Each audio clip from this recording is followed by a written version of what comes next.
Namaskar. I request all of you to watch this till the end because I'm covering the status of protests in various campuses. Many of you thought that once Colombia is taken care of, that everything will quieten down. I'm afraid that's not the case. Many are still about to start. In fact, in the Bay Area, I'm hearing Santa Clara University, San Jose State University, and perhaps even Stanford University gearing up to face these protests. Clearly, it is funded, and those of these protesters, they will say that the respective campuses should stay out of investing in Israel, but they won't say who's investing in their riots. We all know who is doing that. You can see that the tents that are being pitched in every quad area.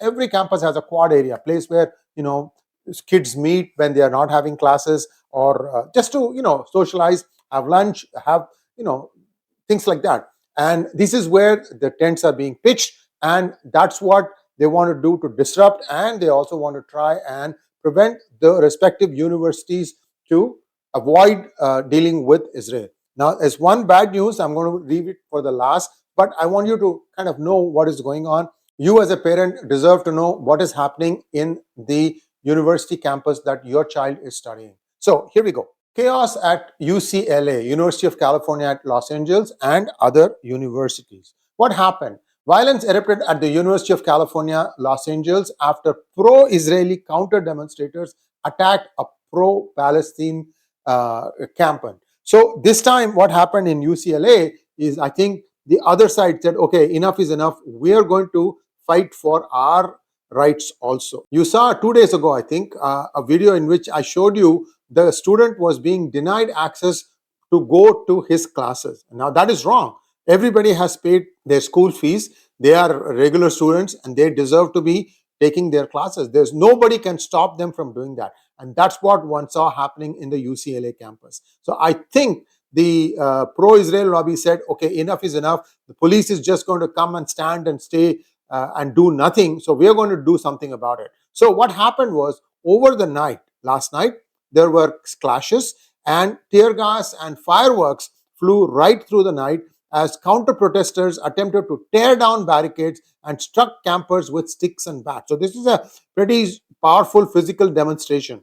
Law enforcement was called to the scene and seen guarding the space as morning broke. So entire night last night, there were clashes. The overnight clash is one of, I told you, right, the student body in Los Angeles, that is UCLA, is close to 25,000, if I'm not wrong. That is happening on the West Coast, on UCLA. On the East Coast, in New York, in Columbia University, the police raided this one hall called the Hamilton Hall, and they have essentially vacated that place of all the students. And there's more bad news for those who are caught there. So I'm just going to come to that in just one moment. This is now, spreading to 24 states, and you will see as I go through university by university how things are slightly different. At the same time, some things are all the same. So in Colombia, because the police action took place and they vacated everybody from Hamilton Hall, classes were closed today. There's no school, but I think things will resume from tomorrow. Now, police arrested 300 protesters in Columbia University and City College of New York. This is sort of like City College of New York is similar to San Jose State University, I think, or it could be a one step lesser than a state university. It depends upon how these things are set up. But it's, again, a student body, a lot of people there. What happened was officers in riot gear entered the Hamilton Hall and they vacated the hall of the pro-Palestinian protesters. You also saw what looked like a professor pleading that police should be allowing them food, because her argument was that the students who were protesting had paid for their food also as part of the fees. Well, fair enough, but are everybody there students of Columbia University? That's the question. In Los Angeles, police arrived at the UCLA campus at the school's request amid clashes between pro and anti-Palestine demonstrators, multiple acts of violence within the large encampment on the campus. Now, in the City College of New York, CCNY, that is the abbreviation is wrong there, New York Police Department has made many arrests. About 100 pro-Israel counterposters arrived at UCLA campus and clashed with the anti Israeli agitators. This is about the last night thing that I told you, right? Los Angeles Mayor Karen Bass ordered the LAPD to cooperate with other law enforcement agencies and break up the protest. By the way, the very Karen Bass who had said that it was okay for anybody to rob up to $950 from any department stores herself got robbed. See, this is what happens. If you rear snakes in your backyard and hope that they'll only bite the neighbors, that's not going to work. Karen Bass, there's another one mayor in New York. All these guys are finding out this is what is happening. So it was stupid to start with, to allow people to steal up to $950. It's not your pop's money. Anti-Israel protests at Columbia University ended overnight when the New York police went and broke up the entire thing. What is going to happen is that there are going to be consequences for those who were in those halls. And I'm going to come to that in just one moment. Additional clashes between anti-Israel protesters were seen overnight at University of Arizona, Tulane University in New Orleans, and elsewhere. See, you see, it is spreading across 50 states in the United States. I bet it's going to go up to 200 very, very shortly. In 2 Arizona campuses, police cleared out the pro-Palestine protesters and actually arrested all of them. About 20 people were arrested at Northern Arizona University in Flagstaff. Flagstaff is very close to the Grand Canyon. Police dismantled a small fence made of chicken wire as well as nearly 24 tents. You know, all these tents look alike. Doesn't matter which campus we are talking about. University of Wisconsin. At least a dozen people have been arrested at the University of Wisconsin in Madison as police removed tents erected by protesters. Police pushed into the protesters with shields Wednesday morning, resulting in a scrum. Protesters chanted, "Students, hold your ground and long live Palestine." Police removed some tents that had remained at the encampment, but about 30 protesters surrounded another tent to prevent officers from removing it. This is in Wisconsin. Now look at suspensions and arrests at Tulane University. This is in New Orleans. 6 people have been arrested and suspensions have been issued to 7 students who participated in demonstrations at Tulane University.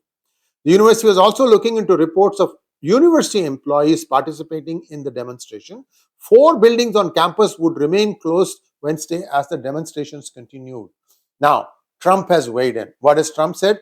Trump speculated that all this is being engineered by the Biden administration to draw attention away from what was happening at the border. Well, Trump has his point.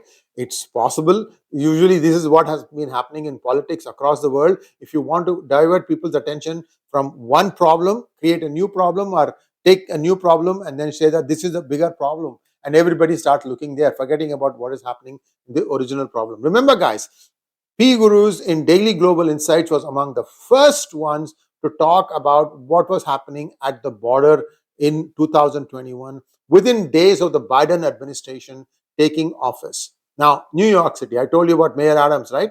There is a movement to radicalize young people. Yeah, now he's realizing it. He emphasized that outside agitators infiltrated student protests and that police were brought in after peaceful protests transformed into a place where anti-Semitism and anti-Israel attitudes were pervasive. Look, anyone can cause anybody to feel bad. You just have to say, oh, look how bad things are for you. And people immediately, instantly say, oh, yeah, it's bad. And student bodies are very impressionable. Somehow they have these ideals that the world needs to be this way, full of idealistic mindset.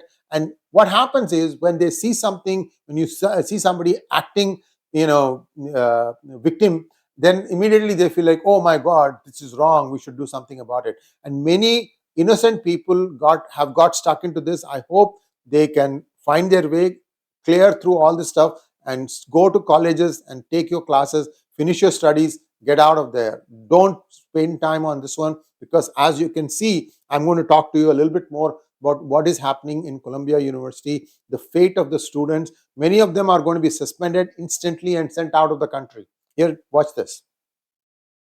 Now, in CCNY campus, the NYPD had the protesters had put a Palestinian flag over the American flag. This is impossible. Now here there is another place where the students replaced the Palestinian flag with an American flag, and they basically waited there to make sure that they won't get the flag will not get replaced again.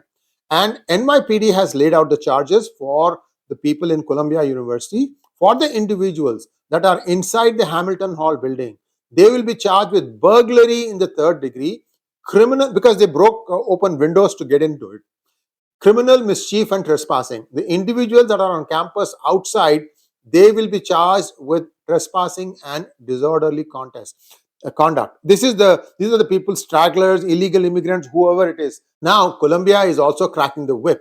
They have said that those students who have been occupying Hamilton Hall are facing expulsion. This could be even students who are essentially United States citizens too. The statement said that restoring order and safety is the administration's top priority, noting that the disciplinary actions are not political. The university also said that demonstrations have created disruptions on the campus. As per a memo, Columbia students who took over Hamilton Hall are now facing expulsion. That's not all. Some university professors participated in these protests and they are facing action. Georgia State Police arrested 28 people, including Professor Caroline Folin. If you remember, this is the lady who was having a white top and then she was protesting and the police threw her down, and at that point she was shouting, I'm a professor, I'm a professor, and the police just ignored her, and they had her on the ground with the officer kneeling on her back while handcuffing her with zip ties. Another faculty, Noel McAfee, chair of the university's philosophy department, was also arrested. So things are having consequences. This is Emory University, by the way. Now, this is the bad news. Brown University, another Ivy League institution, on Tuesday reached an agreement with anti-Israel protesters in its Ivy League campus to end the encampment there. Demonstrators said that they would close their encampment in exchange for administrators to take a vote to consider divestment from Israel in October. The compromise appeared to mark the first time a US college has agreed to vote on divestment in the wake of the protests. Of course, the vote could be entirely one-sided, and the vote could say that, look, we're going to stay with our investments, and that's the end of the matter. Maybe Brown is trying to do this thing to just diffuse the situation right now, move on with life. And the anti-Israeli activists are celebrating the news of this deal, because what happens is, if they get one win, then they are going to take this story and try to make it happen in other university campuses also. So I don't know. I can't say I agree with what Brown University did, but at the same time, this also has consequences. Already calls are out from both sides for the resignation of the president of Columbia University. Brown will not be far behind. This is just the beginning, guys. A lot of stuff is going to happen from here until the next few months. I think it will go till the point when, I think, again, my guess, Biden is going to say, I'm not going to run for president. And then you will see really the proverbial excrement hit the rotating mechanism fixed on the ceiling. Thanks for watching. Please like, share, and subscribe to our channel. Don't forget to click on the bell button for notifications. Namaskar.